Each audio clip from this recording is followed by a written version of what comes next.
नमस्कार बच्चों।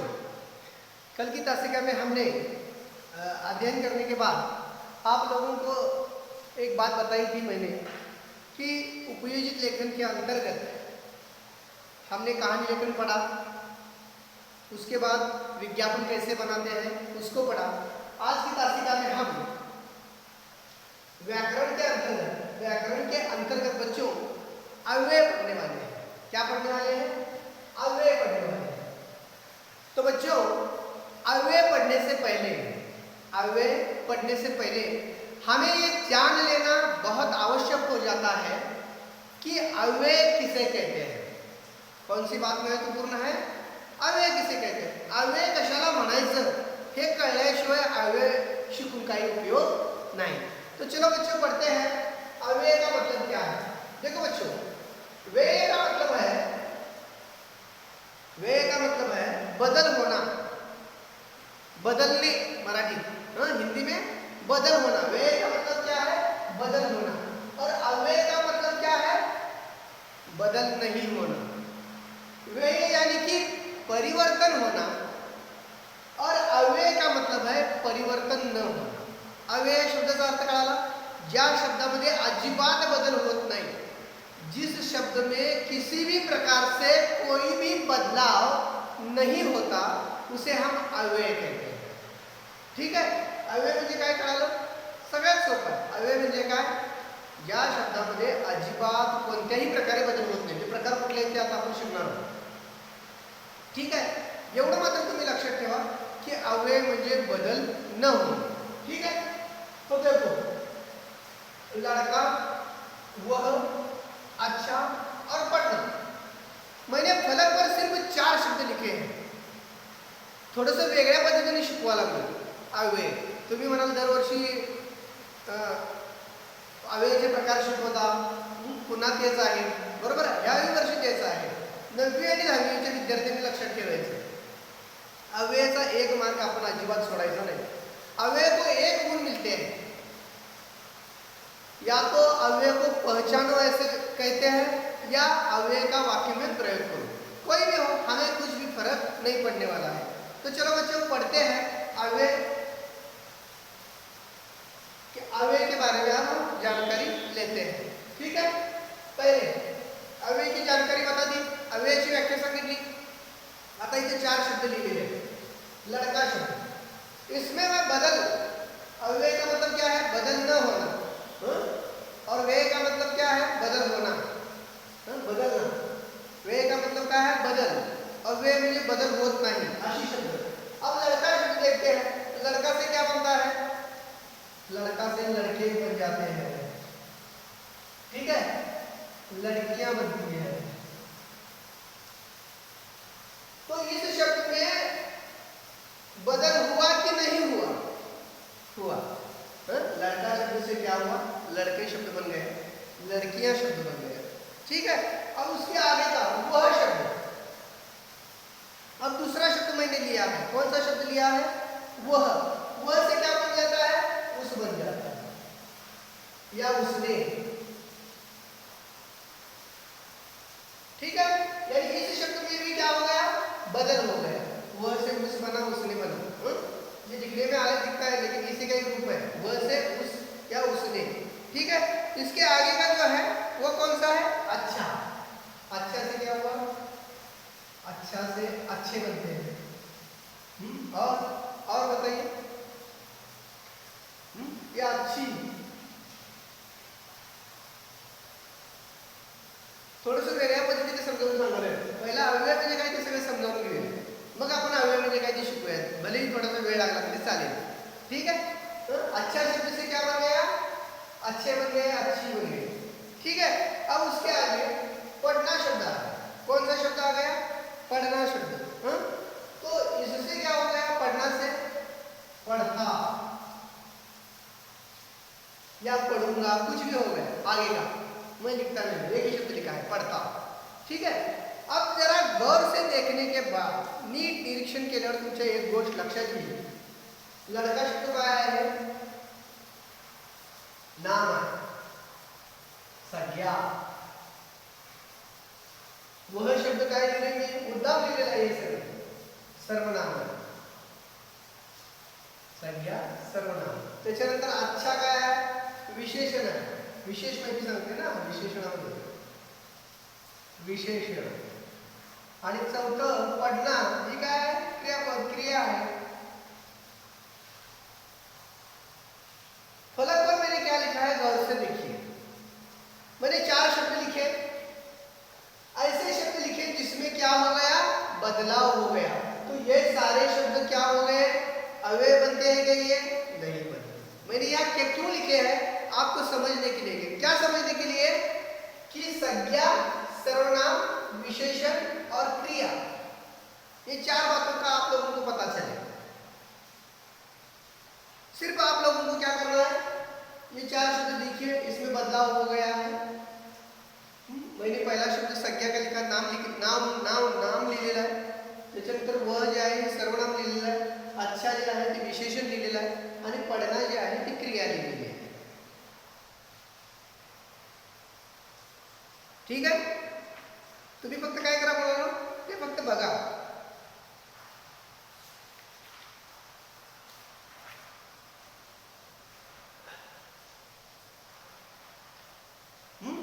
तो देखो बच्चों जिस शब्द में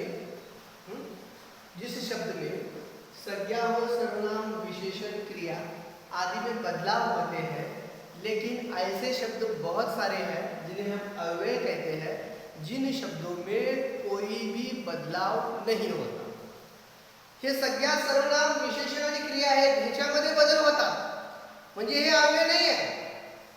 बरोबर आहे. मग अव्यय कोणाला म्हणायचं? एकदम साध्या पद्धतीने सोप्या पद्धतीने शिकवायला लागलो. काय अव्यय ही शब्द आहे त्याच्यामध्ये बदल झाला. त्याच्यामध्ये काय झाला बदल झाला म्हणजे हे काय नाहीये अव्यय नाहीये. मग अव्यय कशाला म्हणायचं हा प्रश्न आहे. मग मुलांना त्याची व्याख्या अशी आहे जिनके रूप में अब दिखाता हूं मैं ये संज्ञा सर्वनाम विशेषण और क्रिया इसमें बदलाव होते हैं. एक जागा उदाहरणासाठी घेतलं. आता तुम्हाला माहिती कळालेली आहे. आता मी त्याची व्याख्या देतो बघा.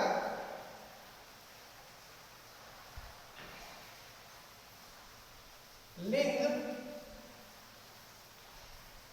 वचन काल आणि कारक. ठीक है.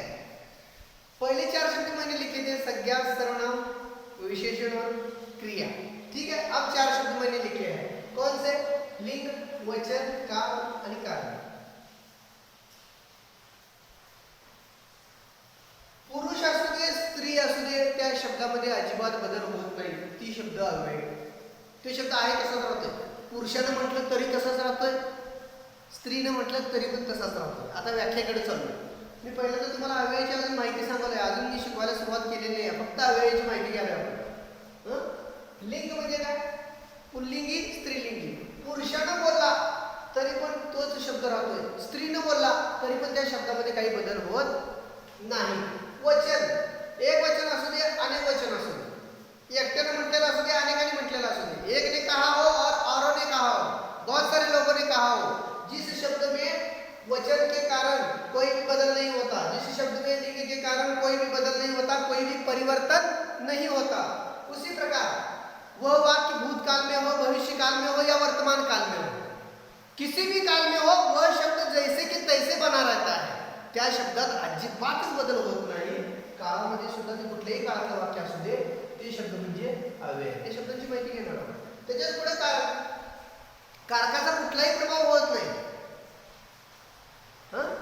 कर्ता कारक कर्मकारक कर्मकारक संबंधकारक कुठल्याही कारकाची विभक्ती असू दे त्या शब्दामध्ये अजिबातच बदल होत नाही. अशी शब्द म्हणजे अव्यय. आता लक्षात आलं. मगाशी जी शब्द लिहिली ती कशाची लिहिलेली होती? ती संज्ञामध्ये बदल होतोय, सर्वनामात होतोय, विशेषणात होतोय, क्रियेमध्ये बदल होतोय. पण त्याच्या पुढे जाऊन अव्यय कोणाला म्हणायचं? ज्या शब्दामध्ये लिंगानुसार बदल होत नाही, वचनानुसार बदल होत नाही, कालानुसार बदल होत नाही, कारकाच्या प्रभावाने बदल होत नाही. कर्ता ने कर्म को काय पण असू दे बदल होत नाही. अशी शब्द म्हणजे अव्यय. ठीक आहे. आता याची व्याख्या बघूया आपण. काय व्याख्या असेल याची? सोपी व्याख्या असं सांग, जिस शब्द में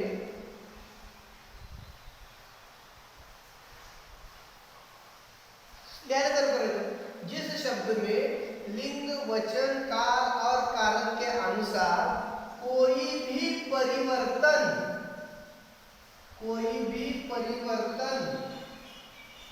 नहीं होता,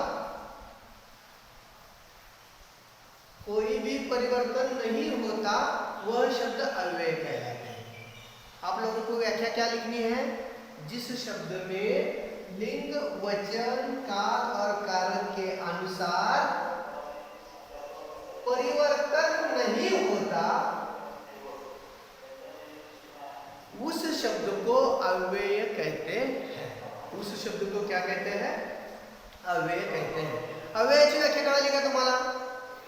अव्ययाची व्याख्या कळाली का? अव्यय म्हणजे काय? ज्या शब्दात लिंग असू दे, एकवचन पुल्लिंगी असू दे, स्त्रीलिंगी असू दे, वचन एकवचन अनेक वचन असू दे, काळ भूतकाळ भविष्यकाळ वर्तमानकाळ कुठलं पण असू दे, त्या शब्दात बदलच होत नाही, कारकानुसार पण बदल होत नाही, ते सगळे शब्द म्हणजे अव्यय. म्हणजे काय? अव्यय. ठीक आहे. अव्यय म्हणजे काय कळालं तुम्हाला? चला आता आपण या अव्ययाचे प्रकार बघूया.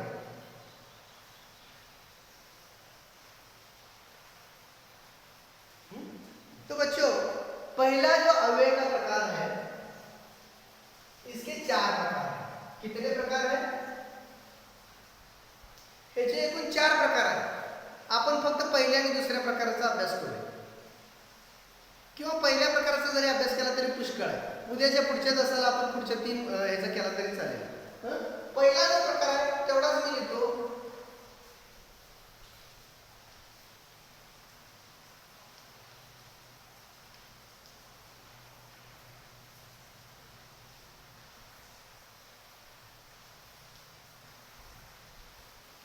पहिला प्रकार आहे क्रियाविशेषण अव्यय. मी अजून कुठली शब्द अव्यय सांगितलेलं नाही आहे.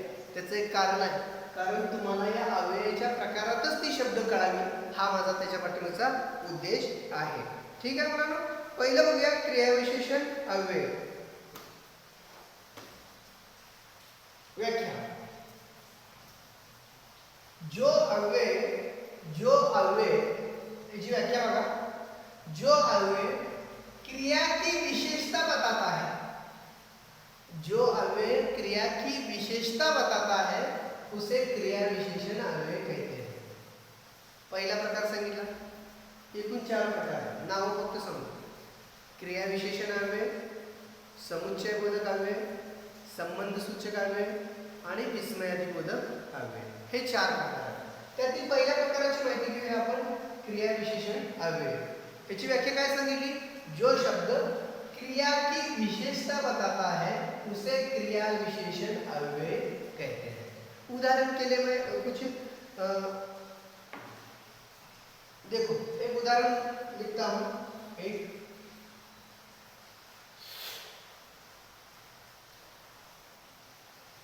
मैंने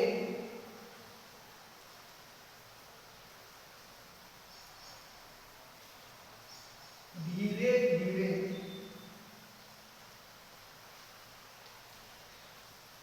आंखें खोली.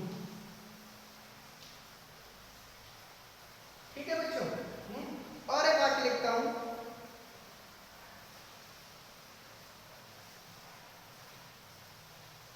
दूसरा वाक्य.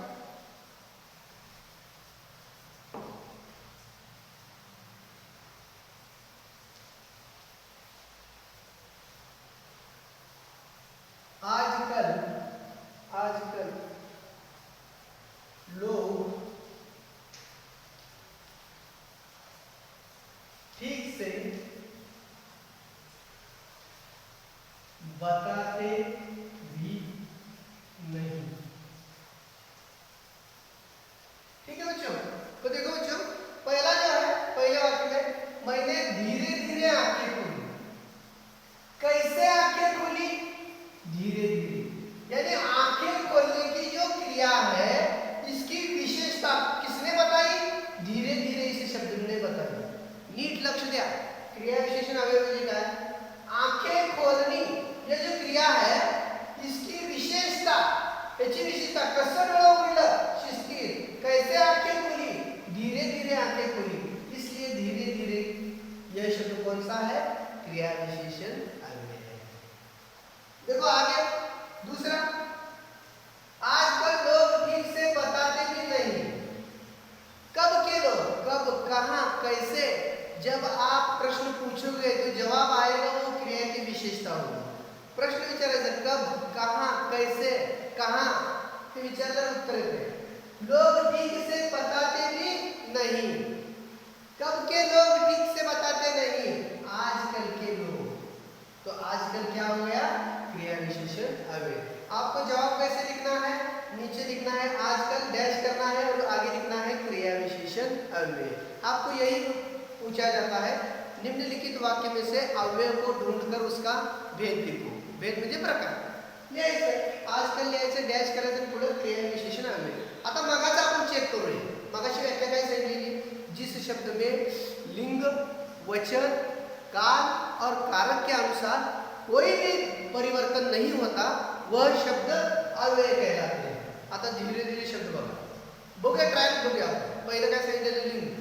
पुरुष म्हटला तरी पण धीरे धीरेच म्हणतोय, स्त्री म्हटली तरी पण धीरे धीरेच म्हणतो. लिंग. वचन एकट्यानं म्हटला तरी पण धीरे धीरे म्हणतोय, अनेक लोकांनी जरी म्हटलं तरी पण धीरे धीरेच येते शब्द तोंडात त्याच्या. तोच येतोय म्हणजे वचनानुसार. कारक, त्याच्या अगोदर महिने किंवा कुठला पण कारक लावा, कुठली पण कारकाची व्यक्ती लावा, धीरे धीरेच येते. आणि कोणत्याही काळातलं वाक्य असू दे, वर्तमान काळ असू दे, भूतकाळ असू दे, भविष्यकाळ असू दे, धीरे धीरेच येते. म्हणजे आपली व्याख्या बरोबर आहे अव्ययाची.